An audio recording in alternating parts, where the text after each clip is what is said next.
Greetings, Commander. Are you looking to dive into huge sprawling battles? Then look no further than 3v3 and 4v4 in Company of Heroes 3. With so many commanders on the battlefield, you can expect huge pushes, lethal combinations of combined arms and abilities, and an overwhelming abundance of explosive ordnance. In this video, we'll help you get started and help guide you through this mayhem. If you are brand new, then take a look at our other tutorials to help you get started. When the match begins, your first task should be to take nearby territory. For a standard opening, try to divide the map in a way that makes sense, with each commander primarily focusing on their designated sectors. Whilst it is a good idea to focus on your sector, look for opportunities to help your allied commanders on either side of you. This is especially useful if you run into heavily fortified areas. If you don't have the units to attack an area, then wait until you do, or devote those forces to helping an allied commander. If you're playing co-op, then helping an ally might give them the spare time and forces to help you. Every fuel, munitions, and manpower point generates income for all players. In a 1v1, this +5 fuel point would generate 5 fuel every minute for a single commander. In a 4v4, this would generate 5 fuel for all commanders. If you have the spare manpower, constructing resource caches will increase the resources generated for you and your allies. And to add to the previous point, if you're really looking to maximize your resources, look out for special battle group bonuses like the Wehrmacht's 2.5 cargo truck, which stacks with resource caches, or the British Sea and Air Supply Surplus, which makes it possible to build resource caches without a sapper squad, and do it for cheaper. If you're playing in a group, then having a teammate with this capability could be a real asset.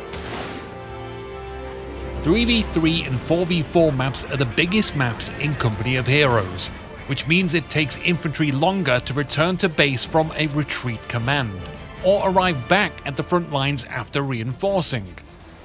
Medic trucks can be a valuable asset to maintain your frontline presence for both you and your allies. And if you are not currently using your medic truck, drive it to a nearby ally and let them know your medical assistance has arrived. 3v3 and 4v4 is chaotic. It can be hard to keep track of your units. I would advise keeping an eye out for your unit list at the bottom of the screen or the top right.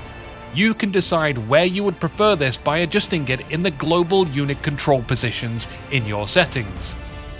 Pay critical attention to low health squads and look out for idle squads that may be awaiting at the headquarters for orders. Artillery is going to be in plenty supply in large-scale battles.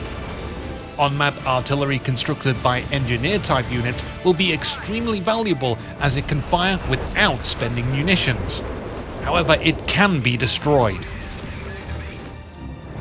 Artillery works best against breaching enemy defensive lines right before an assault. Even if you don't hit any targets, you force the enemy to give up ground so you can get your units into better positions. Make sure your units are clear of the blast zone, and maybe a little heads up for any friendlies in the area too. Many maps have key territories often referred to as cut-off points. These strategic points are given this name because they can disconnect commanders from multiple resource sectors. Devastating when there's more commanders on each team. Capturing this one territory would deny several sectors all at once, so you should look to ensure these areas are properly guarded to prevent their capture and look for opportunities to hit your opponent's cutoff points. On harder difficulties, you will need to address early enemy vehicles entering the battlefield. To address this, focus on getting fuel at the start of the game so you can access the next tier of buildings. These buildings will provide one or more countermeasures. Try to match the level of threat vehicles pose though.